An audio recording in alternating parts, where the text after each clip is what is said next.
Ainsi donc, par rapport à la lecture que nous venons de faire dans Matthieu chapitre 5, 17 à 19, nous voyons bien que le Seigneur dit qu'il n'est pas venu abolir la loi, mais l'accomplir, c'est-à-dire donner la vraie signification de la loi, comment cette loi devait être appliquée. Parce que la loi est spirituelle, parce que la Bible dit que l'ancienne alliance et l'Ancien Testament contiennent l'ombre des choses à venir. Donc Christ est là, il est venu pour nous expliquer, voilà comment expliquer, voilà comment comprendre cette loi. N'est-ce pas? Christ dit, il a été dit, Dieu condamne l'adultère, tu ne convoiteras pas la femme. Mais Christ nous a expliqué le vrai sens de l'adultère. Lorsque vous regardez une femme avec envie, vous avez commis l'adultère. Alors que pendant tout ce temps-là, les gens commettaient de l'adultère par envie, comme c'était par les actes, ils ne savaient pas. La compréhension réelle n'était pas encore donnée par Christ est venu pour nous expliquer la vraie application de la loi. Donc cette loi du sabbat n'est pas une traduction, parce que c'est énuméré dans les 10 commandements. Maintenant, il faudrait comprendre comment Dieu nous donne son application. Jésus a donné son application. Voilà, car c'est lui l'application même de la loi, ou je dirais l'accomplissement de la loi.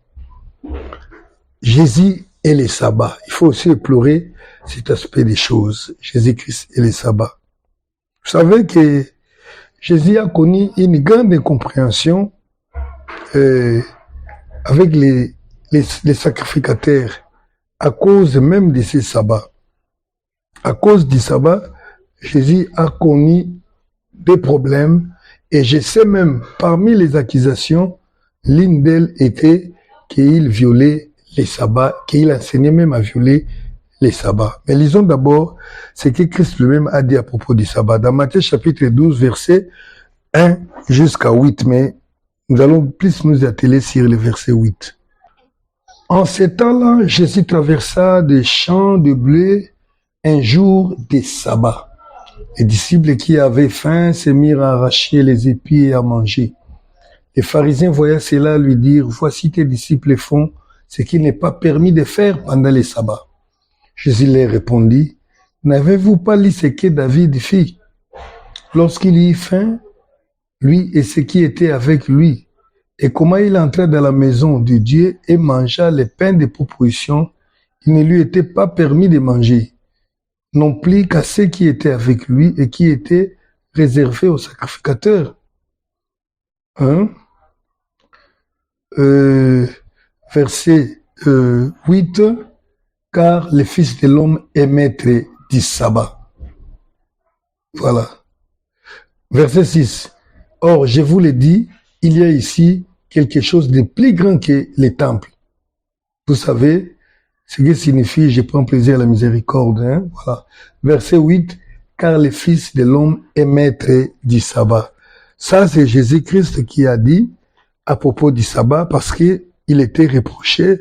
Voilà, il n'est pas permis d'arracher les épis au jour du sabbat, mais tes disciples les font. Christ essayait de leur montrer que non, voilà, un jour, David avait un problème, il a fait ceci, cela. Et moi, je suis maître du sabbat. Moi, je ne dis pas que toi et moi, Christ a dit, lui, il est maître du sabbat. Jean 5, 10 et 11. Jean chapitre 5, verset 10 et 11. C'était un jour de sabbat. Les Juifs dirent donc à celui qui avait été guéri, c'est le sabbat, il n'était pas permis d'emporter ton lit. Il leur répondit, celui qui m'a guéri m'a dit, prends ton lit et marche. Ce sont les problèmes que Christ avait avec les gens du sabbat, à cause du sabbat. Voilà, Jean chapitre 7, verset 22, 23. Moïse vous a donné la circoncision. Donc elle vient de Moïse et elle vient des patriarches. Vous circoncisez un homme le jour du sabbat.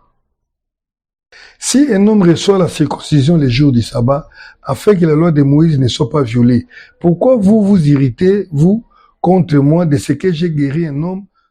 Donc, je peux vous citer plusieurs exemples et vous allez voir que Christ avait des problèmes avec les gens qu'il accusait de violer les sabbats.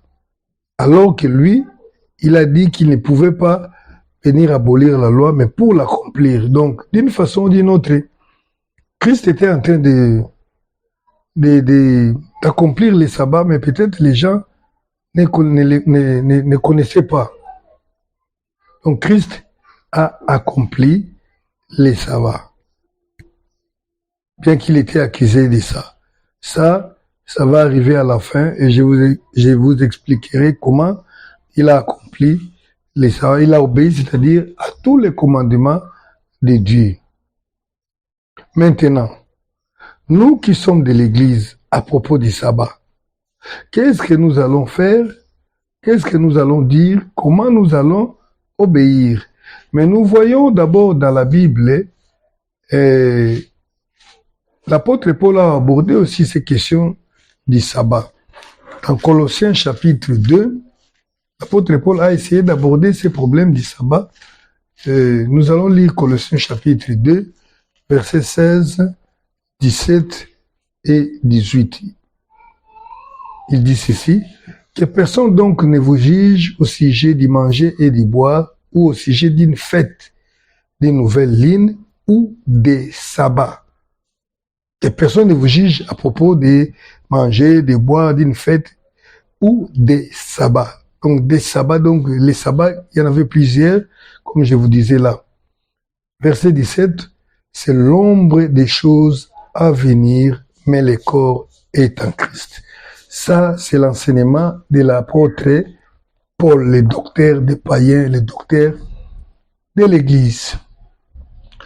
Les sabbats et les fêtes, comme le dit l'apôtre Paul, ce sont l'ombre des choses à venir, dont le corps, c'est-à-dire l'accomplissement physique, est dans Jésus-Christ. Lui qui a dit que je suis le maître du sabbat, plus grand que les sabbats. Les sabbats, c'était quoi? Les repos. Mais il dit, il est le maître du repos. Donc Jésus-Christ, la réalité, c'est lui le vrai sabbat. Et la Bible aussi le dit également, c'est lui le vrai sabbat de Dieu.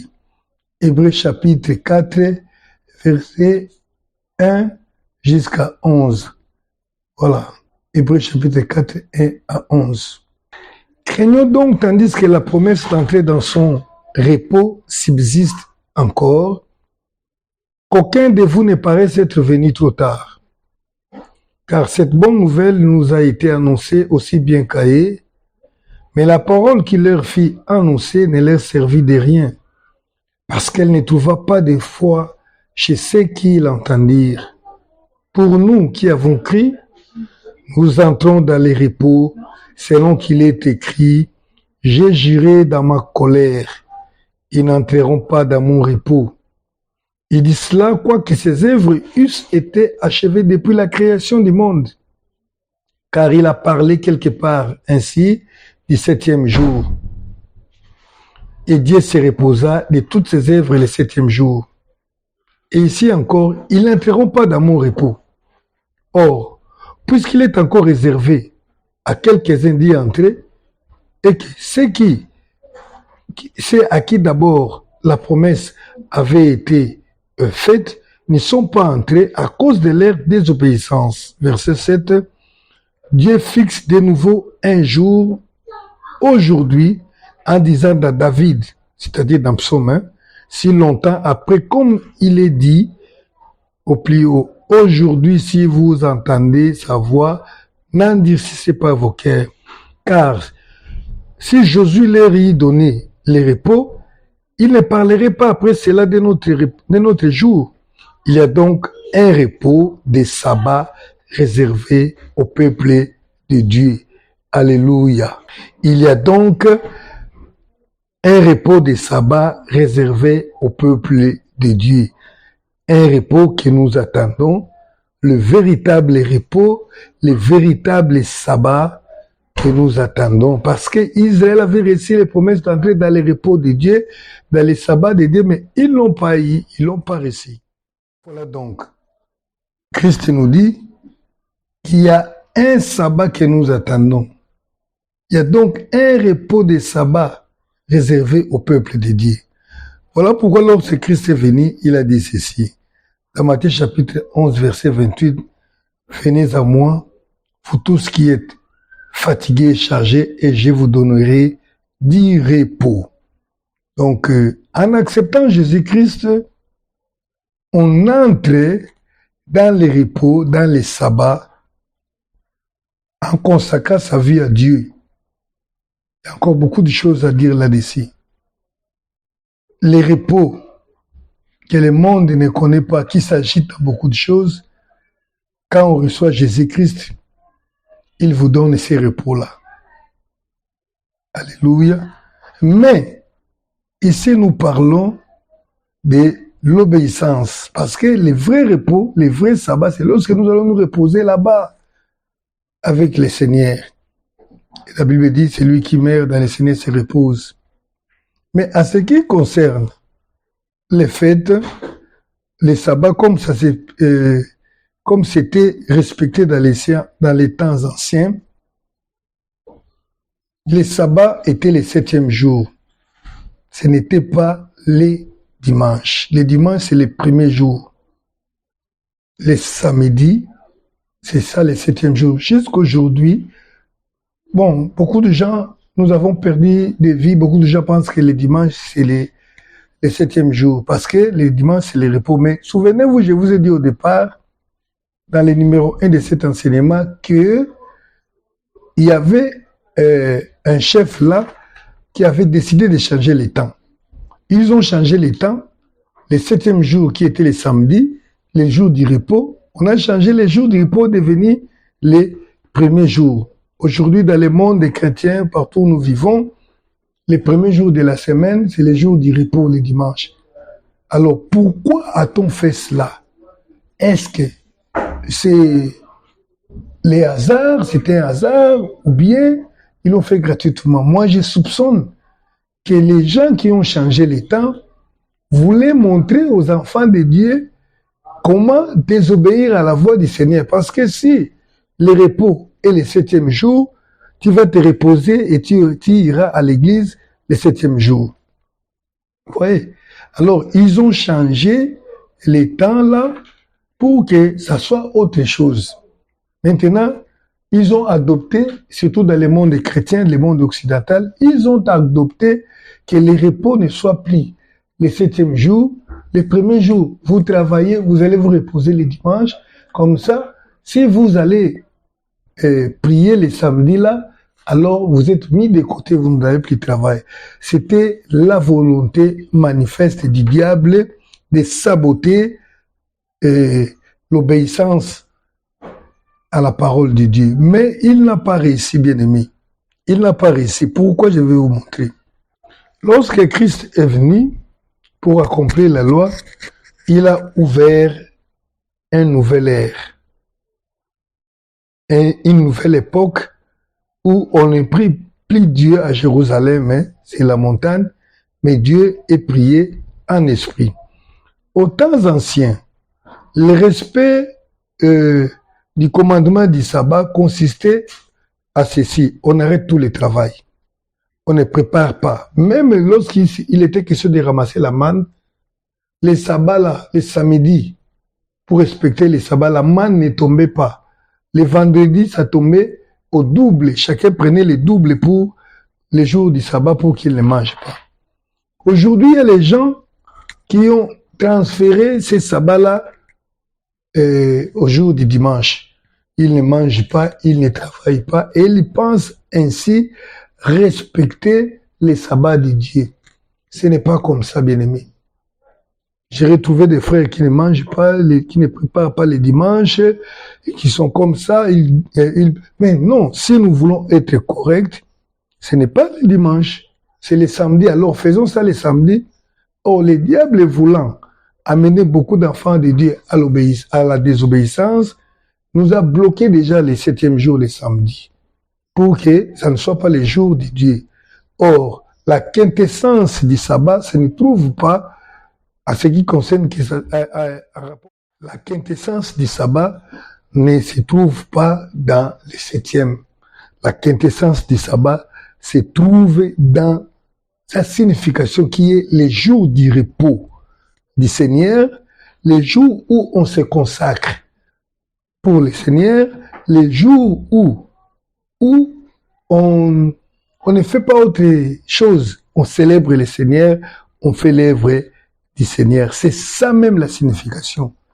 Alors maintenant, nous l'Église, c'est ici où je donne vraiment la réponse. Nous l'Église, notre sabbat, est-ce que c'est le dimanche, c'est le lundi ou quoi? Lorsque nous lisons la Bible, ce n'est pas que Dieu a transféré ces sabbats-là et dimanche. Dieu n'a jamais changé ses lois comme ça là. Or, quand nous voyons l'habitude des apôtres, les actes des apôtres, la Bible se dit, ils se réunissaient tous les jours. Donc, à un certain moment, ils se reposaient tous les jours pour célébrer Dieu, pour sanctifier ces jours-là.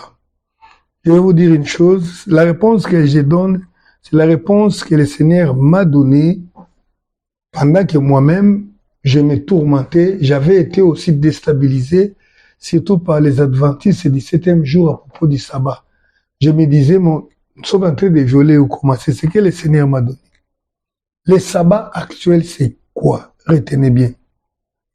Le sabbat, c'est toute journée, tout moment, toute période que l'homme consacre à son Dieu. Ça peut être une semaine, ça peut être une journée, ça peut être une portion d'heures, 3 heures, 4 heures, que l'homme consacre à son Dieu pour faire l'œuvre de Dieu, pour prier, pour travailler. Généralement, ça se passe comment? Dans nos églises, le Seigneur ne nous a jamais dit, vous, cette assemblée, vous allez prier le lundi, vous, les autres, là, vous prierez le samedi ou le dimanche.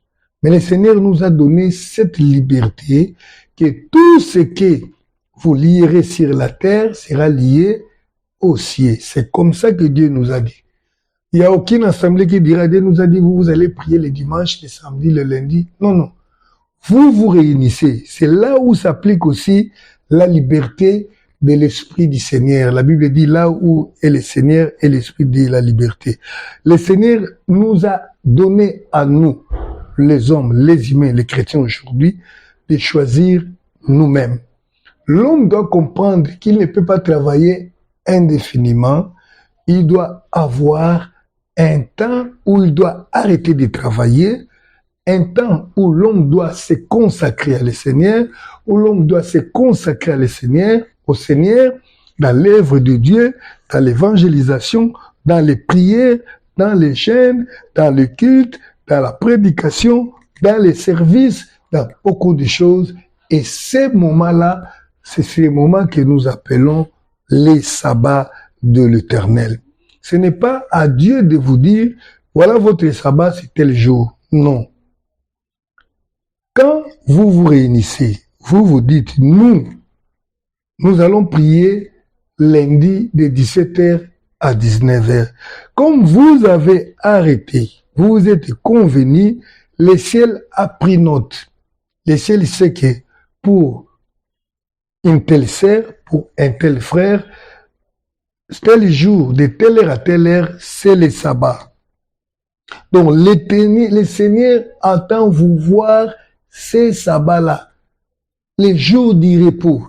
Et si vous pensez que vous allez prendre 4 jours par semaine, 7 jours par semaine, respectez vos jours, respectez vos temps. Respecter les sabbats du Seigneur, c'est respecter les engagements, les rendez-vous pris avec le Seigneur. Vous devez l'honorer plutôt. Il ne faut pas partager les temps du Seigneur avec autre chose. Mais malheureusement, de quelle façon nous violons les sabbats? Parce que dans la plupart des cas, nous violons les sabbats de Dieu. Et Dieu n'est pas content. Pourquoi? De quelle façon nous violons les sabbats de Dieu là? C'est en ne respectant pas nos engagements. Imaginez-vous, vous vous êtes dit, nous allons avoir notre culte aujourd'hui de 20h à 24h. Maintenant, c'est déjà un sabbat parce que ça a été noté. Les anges ont noté. Ils savent qu'à ces heures, on te trouvera en train de prier. Maintenant, toi, tu viens, pendant que les gens prient, tu allumes ton téléphone pour répondre à un message. Ça, tu es en train de violer les sabbats. Au moment de prière, tu peux pas manger, tu peux pas arrêter pour aller manger, pour aller répondre à quelqu'un qui t'attend dehors. Ça, c'est violer, c'est ça, violer les sabbats. Et il se constate que de plusieurs manières, nous violons les sabbats. Et surtout, que c'est nous-mêmes qui avons convenu pour ce temps-là. Même si tu es venu en retard, tu vas dans une église où tu as trouvé les horaires déjà établis, on prie tel jour, bien aimé, tu dois respecter les jours-là, parce que le Seigneur te voit dans cette assemblée-là. Et l'assemblée, l'église, la communauté, c'est le lieu idéal que Dieu a préparé pour que tout chrétien puisse grandir, puisse les servir. Les indépendants, en tout cas, ça c'est autre chose. Je ne vais pas mettre tout ça dans cet enseignement. Donc, les rendez-vous pris là, voilà comment le Seigneur lui-même a observé les sabbats. Pendant qu'on était en train de lui reprocher à propos du sabbat, il s'est trouvé qu'il était en train de guérir un malade, il était en train de chasser les démons, donc c'est le temps de service de Dieu. Autant là, si je suis en train d'évangéliser, je suis en train de sanctifier, de servir le Seigneur, ça peut être en train d'écouter. Les temps destinés à l'évangélisation, respecte-les. Il ne faut pas venir grignoter les temps de Dieu. Et si nous faisons comme ça, le Seigneur verra que nous sommes en train de respecter les sabbats. Le diable a changé, le monde a changé les samedis, croyant que Dieu attend de nous aujourd'hui l'adoration les samedis. Alors, comme il a bloqué les samedis, c'est un jour de travail. Alors, ces jours-là, lui, il a bloqué cet jour de travail pour que les gens ne puissent pas se sanctifier. Il ne savait pas comment on doit respecter cet ordre-là. Il croyait nous bloquer. Et voilà, les samedis est devenu les jours des abominations. Les jours où les gens vont dans les ambiances, dans les bars pour chanter, pour faire quoi que ce soit, pour juste essuyer, croyant que c'est les jours qui étaient réservés au Seigneur. Mais moi, j'ai tourné pour que le monde réserve ces jours-là à l'ambiance et à tout ce qui n'honore pas Dieu. Mais ce n'est pas comme ça. Les sabbats, ça peut être un lundi, ça peut être aussi un samedi. Maintenant, ceux qui prient les samedis et ils pensent qu'ils ont de l'avantage parce que c'est samedi. Ça ne fait rien les jours. Celui-ci compte les jours, celui-ci ne compte pas les jours. La Bible dit, tout ça, c'est rien. Mais ce qui importe, c'est qui est. À un certain moment, tu dois te reposer. Tu dois arrêter le travail. Vous savez pourquoi on donne des heures supplémentaires, même les jours où les gens pensent accorder à Dieu? C'est pour vous distraire. Il faut que tu t'arrêtes un moment. Le temps que tu t'es convenu, même par toi-même, même dans ton église, tu les respectes. Ne fais aucune œuvre plutôt, aucun travail. Les moments où les autres sont en train de prier, toi tu reçois les gens là-bas, toi tu vas dans tes affaires. Alors que le Seigneur t'attend à l'église. Non. Tu es en train de violer les sabbats. Voilà la réponse au sabbat. Ce n'est pas les samedis. Vous qui priez les dimanches, respectez vos temps, les engagements. Ce que vous avez lié sur la terre est lié au ciel. Si vous les respectez, le Seigneur voit que vous respectez les sabbats. Si vous ne les respectez pas, c'est que vous ne les respectez pas. Voilà la réponse à ma question. Respectez vos engagements, les temps que vous accordez au Seigneur, et vous serez bénis. Le Seigneur saura que vous respectez son sabbat. Bien-aimés, continuez à poser des questions et je vais vous répondre. Déjà, il y en a plusieurs et je répondrai à la mesure du possible. Partagez aussi ces messages de la Sainte Doctrine afin de sauver beaucoup d'âmes. Fidèles.